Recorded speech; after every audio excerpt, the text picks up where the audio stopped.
Frost had silvered the tilt-yard ropes so they looked like spun glass, lovely and brittle. Alayne Stone touched one of the corner posts and felt it tremble in her glove. Only until the sun, the carpenter swore, driving iron through green wood. She withdrew her hand and nodded as if the answer pleased her. The sun would be up soon enough. Above, banners woke to a faint wind, falcon and runestone, corbies and trees, the crescent moons of Wainwood Green snapping bright as apples.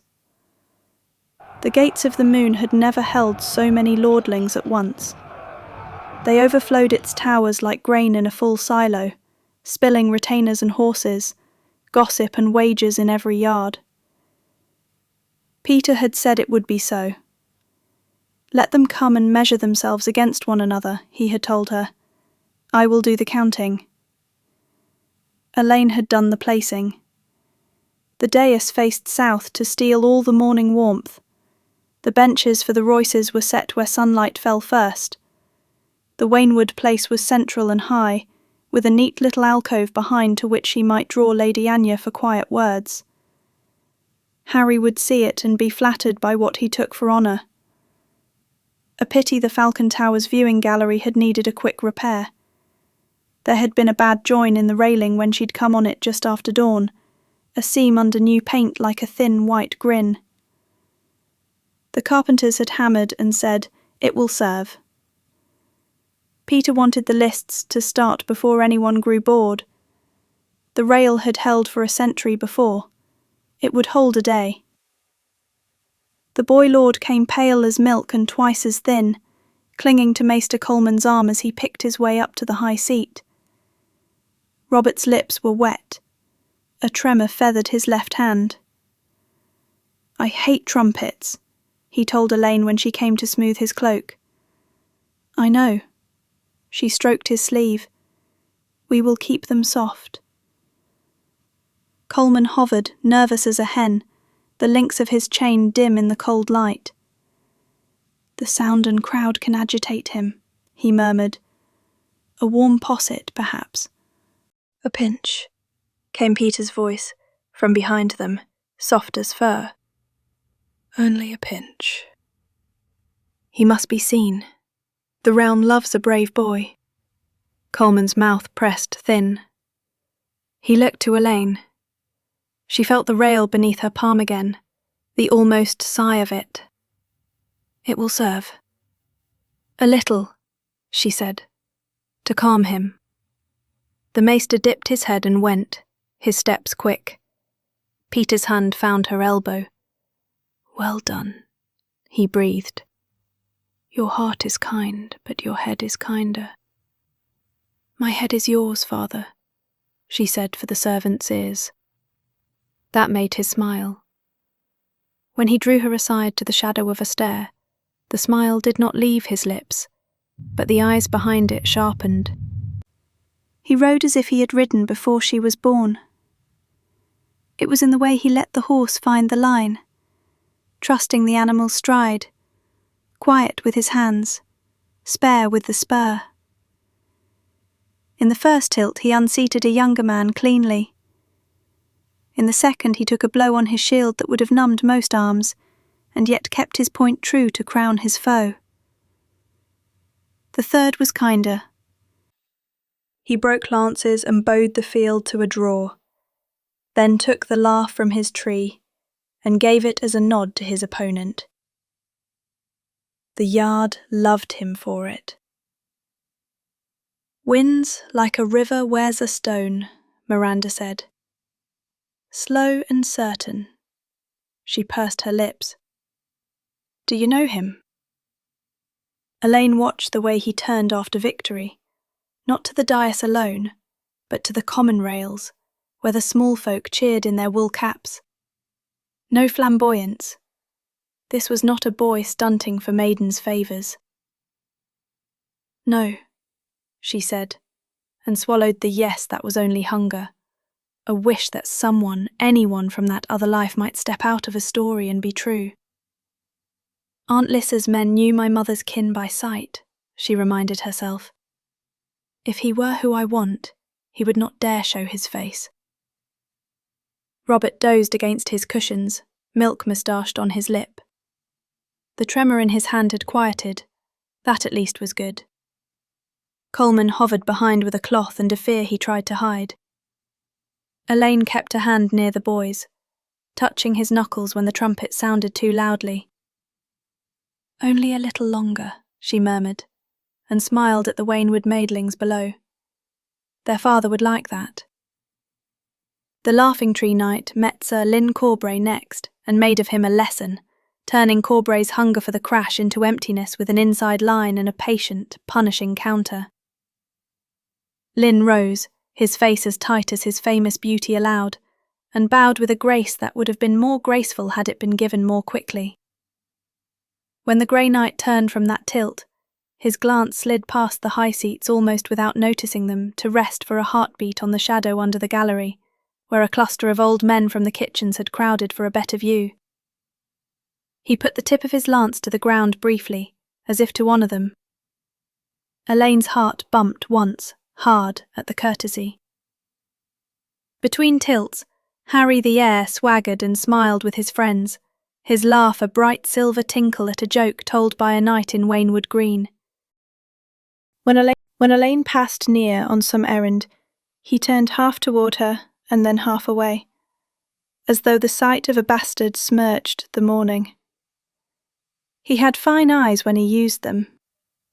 "Lady Alayne," he said later, catching her in a corridor like a hawk snatching a sparrow. "My rooms are cold. Tell your father that is poor welcome. My father will be delighted to move you to warmer ones." She gave him her best smile, the one that cost a little. "The East Tower keeps warmth by afternoon. Shall I have the fire laid, if it pleases you?" He made the words a test. If he will have me, she thought, and the old shame rose like a blush she had forgotten in girlhood. She carried it away and smoothed it under her apron with her hands. Petyr met her near the buttery with a list of who had paid the master of games and who had not. "Small coins tell large truths," he said. "And rumour tells larger," she returned. "It seems our green-sashed friends think your mystery night is some mummer's trick." "Do they?" Petyr's mouth curved. "Then he is worth more than I had credited him." He slipped the parchment into his sleeve with careful fingers. "If he is a mummer's trick, Alayne, whose?" "Not ours," she said. When he searched her face with those quick eyes, she put her hand lightly to his chest, as a daughter might, and lifted herself on her toes to kiss his cheek. It pleased him. What pleased him pleased her, when ladies watched. After the noon meet, with bellies warm and the frost turned to wet, the lists resumed. The Grey Knight won another pass, and another, never by luck. Men began to whisper of wagers, of which houses might make approach. Alayne sent a boy with cider to the knight's small pavilion all the same, a courtesy from the lady of the lists. The boy came back with the jug still full, frowning. "He would not drink," he told her. "He said—" The child's brow knit as he tried to remember.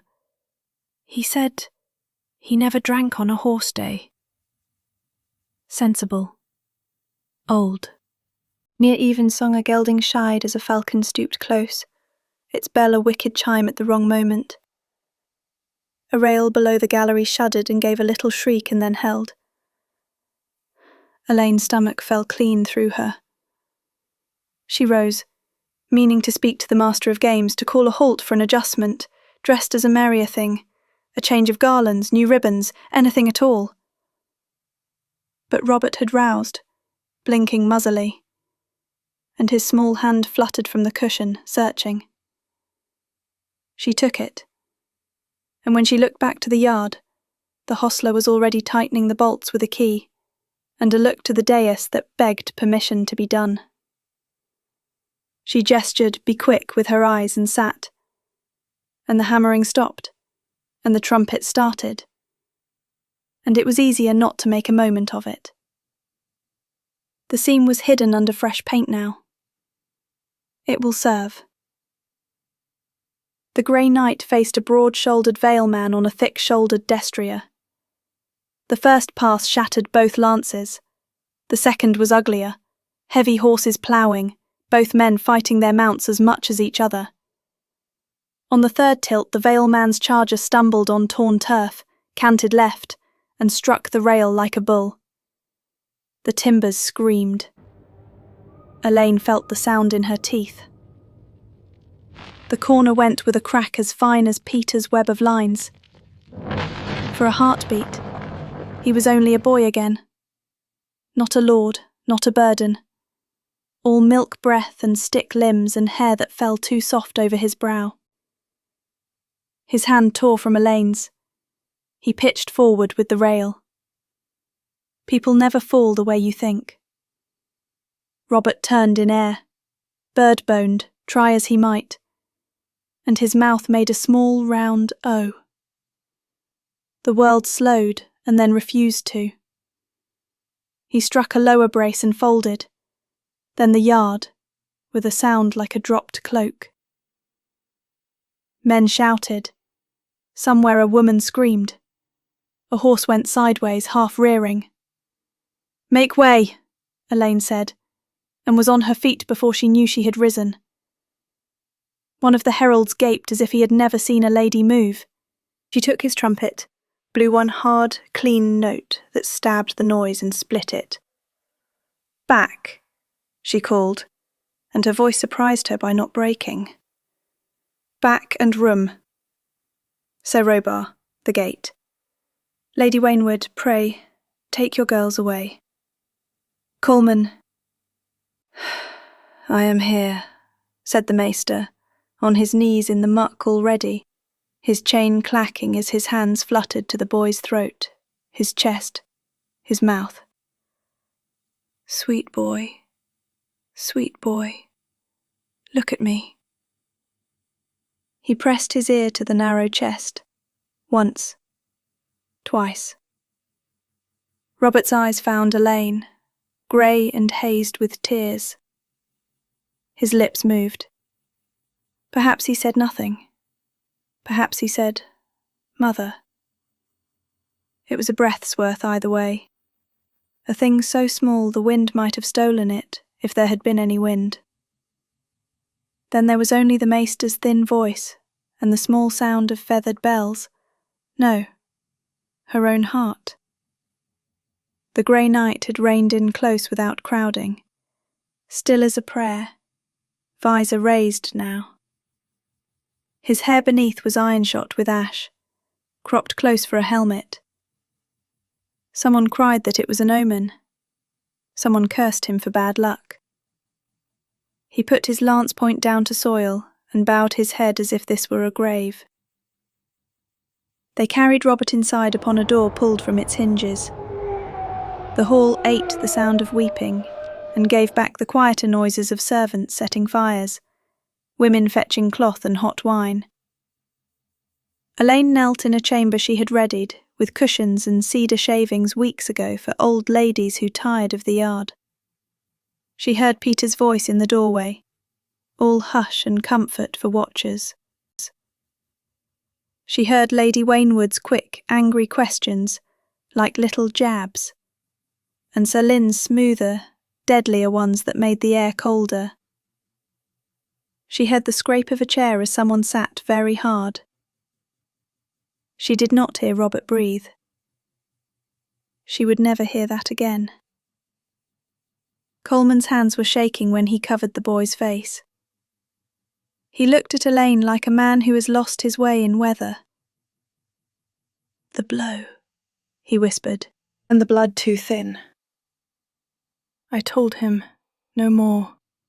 No more for half a year. Gods forgive me." "You did what you could," she said, and gathered his fingers in both of hers until they stilled. "He was a good man, and that was a thing that mattered less today than most days." When she rose, the hall had grown an extra row of onlookers, as halls always do when they smell news. Petyr stood with his head bent toward Lady Anya, the picture of a comforter, and the Lord's declarant's shadows were at his back like a printed page, Royce's stiff honesty, Corbray's knife smile. Alayne stepped between them and the door. "My lords," she said, and her voice came the way the trumpet had, clear and cutting. "Lord Robert has gone to the gods." A sound went through them. Not one thing, but many small things breaking. Lady Anya gasped and crossed herself. Sir Lynn tilted his head, that little bird's flick that always looked like the start of a strike. Yoan Royce's mouth worked once, twice, as if he were chewing a stone and could not find a way to swallow. Behind them the servants did what servants do, turning grief into work. Candles and cloth, hushed feet. "An accident," Petyr said, sorrow softening him like a cloak. "A cruel one. We will find the carpenter who failed us and see him." "Paid to take his family south to kin," Alayne said, quick as the twitch of a fish. She put nothing of iron in her voice. "The man will never work in the Vale again. It will be mercy enough to feed his children in the snows." She watched Royce's eyes and saw him settle, the angle of his shoulders easing as if she had lifted a weight. "Not a scaffold," his look said without saying. "Good." Corbray's smile did not change at all, and that was also good. Men who smiled at scaffolds were men she need not please. "We must also think of the succession." She was rock and she was tree, and even in tears the mind turned to roots. "The Vale cannot be left rudderless." "Harold," murmured more than one mouth. Petyr turned with what would read as reluctance and duty. "The law makes that plain," he began. Alayne was already curtsying to Lady Anya. "My lady, I have sent a rider to ask that Sir Harold and his household be brought at once, and a second to ready rooms warmed and hung in honour. It was snowing on the heights. The roads would be cruel. Better to have the message already on the way than to watch Petyr send it with some flavouring that made men think the welcome came first from his hand. We have also prepared mourning garb for the household, so that we honour the boy tonight as we must." She could feel the room turning toward her without seeming to turn, a flower bending toward a sun it could not see. "Good," Royce said shortly. His eyes found Petyr and shifted past him to Alayne again, as if he had mislaid a thought and, in looking for it, discovered a different one. Petyr's mouth smiled at her, warming and proud. But his eyes did that quick tallying she had seen once at a money table in Gulltown. When at last they let the hall break into smaller knots of grief and business, she sought the yard again. The light had gone thin and grey. The rail lay where it had fallen, a jagged grin in the trampled dirt, already muddied by men's boots. She crouched and pried loose a splinter no longer than her thumb. It had a lick of the white paint on it that had promised, this morning, to be harmless and strong. Footsteps. She did not have to look to know them. "You were a queen today," Petyr said. Snow freckled the shoulders of his cloak. Clear and quick. "My clever girl." "Your clever daughter," she corrected softly, because there were grooms not far and a sentry within earshot. She turned the splinter in her palm. "He said mother." The word was a hush. It could have been the wind. It could have been anything. "His mother was a fool," Petyr said, gentler than the words deserved. "He goes where fools are forgiven." He lifted his eyes to the mountain, and the mountain did what mountains do. Said nothing. Loomed. Broke the wind that was not blowing. Now the Vale will need strong hands. They will have them, she said. He studied her. Do you know, he said, conversational as talk before a fire, I dreamed once that I would wear a Grand Lord's colours and a Grand Lord's wife. I've not always had fine horses and tender daughters. When men laughed, I learned how to count the laughs. When doors closed, I learned where the hinges were. He looked back to the fallen rail. People will call this chance. People call many plans by kinder names. To crack a mountain, one finds where frost has already made a hairline and taps. Gently, gently, and again. When the rock breaks, you look like a god for touching it. He sighed, soft. But you already know that. You laid your finger on the stone today, and it listened. She could have told him I heard it groan this morning, and let it groan. She could have said I nodded to Coleman when he asked if he should give the boy his dose. She could have said I saw the near fall and did not halt the lists, because the Lord's appetites are as fragile as their tempers, and I feared the look on your face if I spoiled your show. Words swelled and broke and were gone like the ebbs at Gulltown. Tomorrow, she said instead, very calm, we will need a black cloak for Sir Harold, and a blacker smile. Shall I have the kitchens roast him a boar? He eats like a man who thinks winter will leave food on his plate if he does not take it first. Do so, pleased, Petyr said, pleased. He lifted her hand and kissed her knuckles through the glove, as a father might, as a lover might. You will have him eating from our hand soon enough. From mine, she did not say, and let him think her agreement was whole. When she returned to her chamber, the tray of lemon cakes had grown cold. Her maid had set fresh wax in the candle branches and folded a plain black gown across the bed. Alayne took the gown in her arms for a moment, silly as it was, as if it could be a child. Then she set it down and went to the chest where she kept little things no one knew she had kept. A bit of a blue ribbon from a winter some other girl had lived.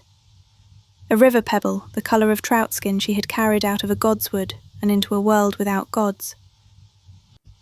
There was a knock. Miranda slid in without waiting, solemn for once.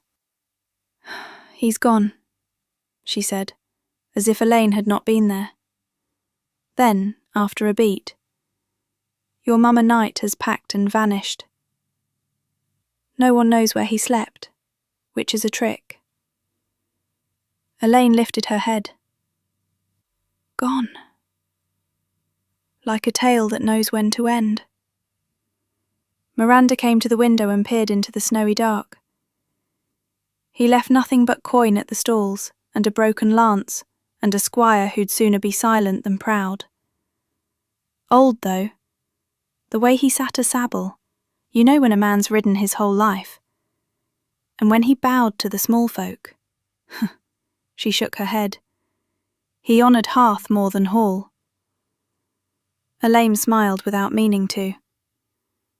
Some men remember where they came from. And some remember who they loved. Miranda's eyes cut to her, sharp as gossip. I shall say prayers for your boy. I shall also say prayers for your mystery knight. I like men who know when to leave. When she had gone, Alayne took up the splinter again and pressed it to her tongue until she tasted a ghost of paint and the bitter beneath. Be better, she told the snow beyond the window. Not kinder, not softer. Better. She put the splinter in the coffer with the ribbon and the pebble and closed the lid. In the morning, there would be condolences to orchestrate, and banners to lower, and a house to bend gently to what must be. There would be boar for a hungry heir, and black for his shoulders, and wine for his tongue. There would be Petyr counting cracks, and there would be Sansa counting Petyr. A mountain does not fall in a day, but cracks run where they will, and she had seen where one ran through the realm, and another through the man who thought to be the only one with a hammer. Tonight she dreamed a different dream than bread, and woke cold and sure and unafraid.